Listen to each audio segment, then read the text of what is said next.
So this last MSC cruise was like cruising with my ex-husband.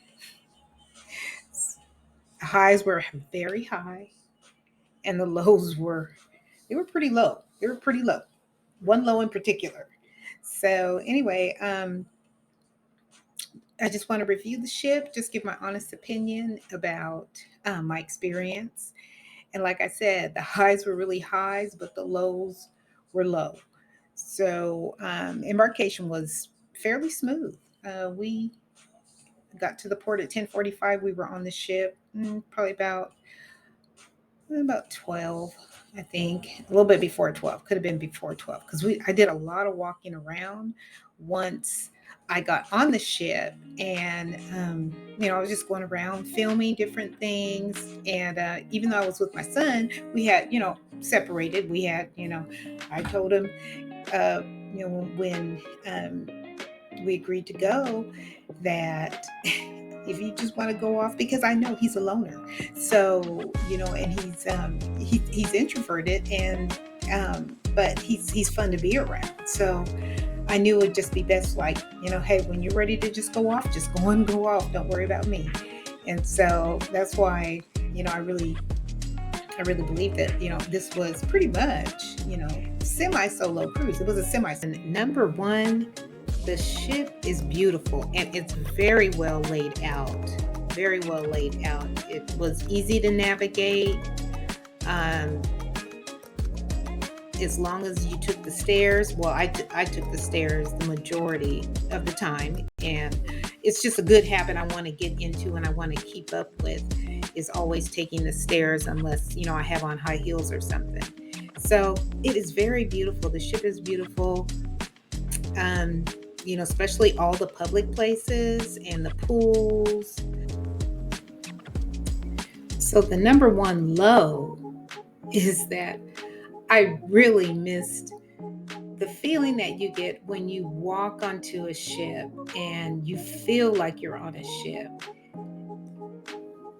It was beautiful. It was like a high-end mall, like I said, but I really missed that being on the ship feeling as soon as you walked on the ship. I felt as if I was walking into, just a regular mall. There were retail shops on both sides, restaurants on both sides. None of them included in your cruise fare. So it's not the top low, but it was one of the lows. So it was one of the lows. I just didn't get that, oh, I'm on my cruise. It just didn't feel like a cruise. Just right then and there. Number two, high. And this may not be a big deal to most people, but I really loved it. And that's that we stayed in Port Canaveral until 6 p.m. So we had, to me, that was totally a late embarkation. I don't think I've ever left that late. And so it gives you time once you get on the ship. You have time to go to your room, drop your bag, eat your lunch, tour the ship. And if you have work to do, or if you want to post on social media or get your videos ready or whatever, take a lot of pictures and post them. Hey, I'm here.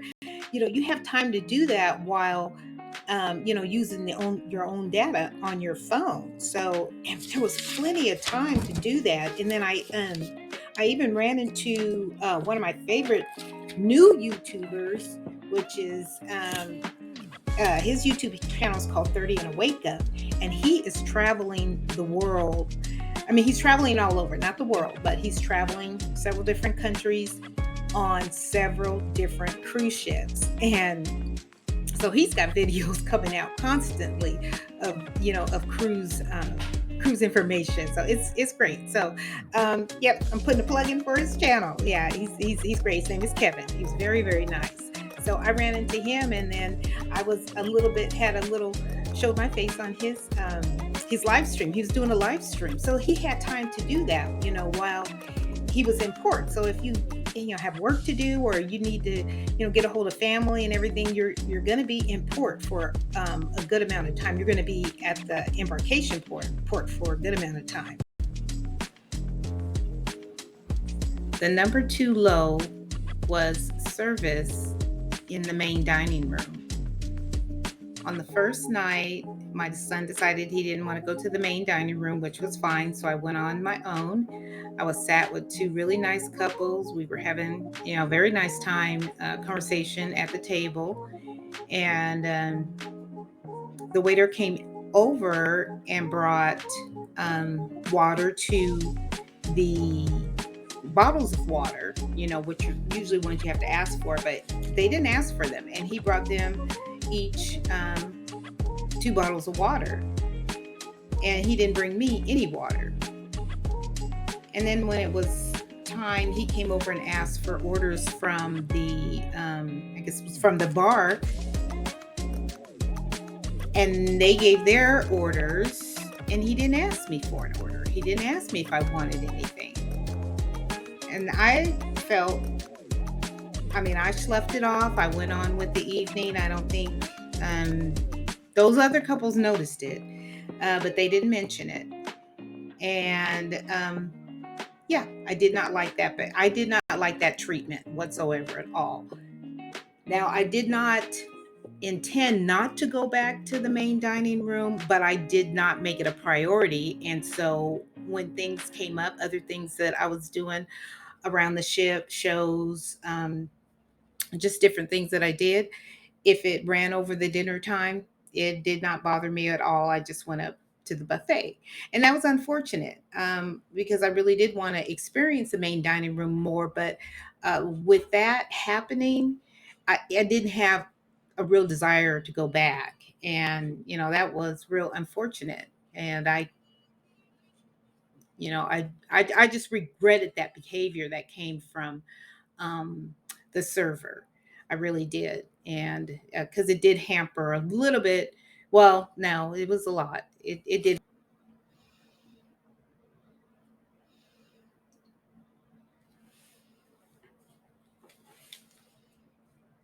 Now, the number 3 high was Cay Marine Reserve. That was the most beautiful island that I can remember going to. Maybe second in contention or tied is Passion Island. But that's not a private island. But as far as the cruise line's private islands, and this is about my 4th one, oh my goodness, Ocean Cay is absolutely gorgeous. And it is so natural. And I think that's what I really love about it. It was just pristine, um, just gorgeous.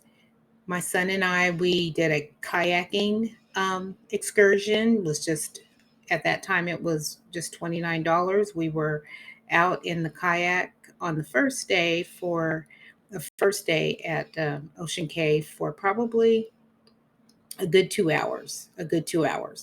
Um, we even got to a point where we got so far out that they had to they had to call us to come back in. So, but it was pristine and beautiful. That island is just gorgeous, and it just has so many different aspects to it. Like if you just love lying out on the beach, or you want like some crashing waves, there's that side of the beach. If you want like a lagoon, there's that part of the beach. If you want more lively, more music going, there's that section too. There's like a rocky beach, the lighthouse. Oh, it was a very, very, very wonderful experience, that private island.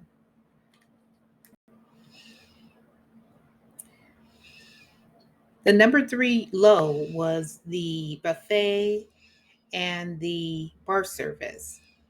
The buffet was not laid out very well. You felt like you were in school again, and you were walking down these long lines, to get your food. Very crowded. During those peak times, I usually don't pay attention to what time it is when I go to eat. I'm not like a stickler for breakfast, lunch, and dinner. It's just when I get hungry, I like to go up and eat. And I guess I timed it to the busy times, because it was very busy every time I went up there. Now, I did have room service, bring continental breakfast to my room every day. I love that, except every day but the last day.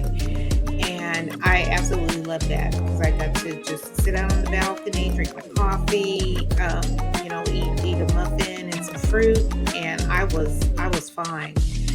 I did not want to, encounter the buffet.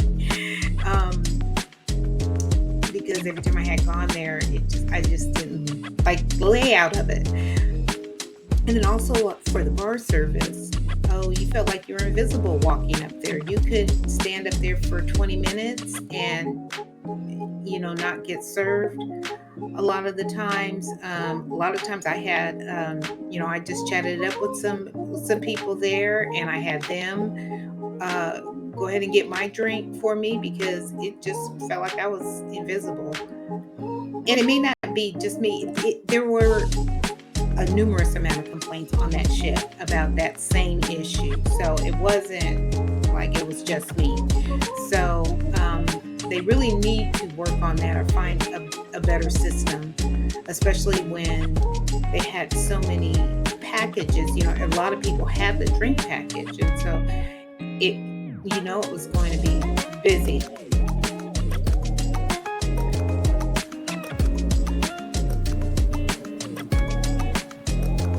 So to sum it all up, would I cruise MSC Merviglia again? Yes, I would. Definitely. Definitely, especially if it was going to Ocean Cay Marine Reserve. Next time I will know better. And I had a lot of information before I went. I knew of all of the mixed reviews. I just didn't prepare myself for an action plan. And that's what I will definitely do next time. I will have an action plan and just have my alternatives all set up. So I hope you enjoyed this video. Like and subscribe, comment on what your experience was on MSC Merviglia or what you're looking forward to doing. And I'll see you in the next video.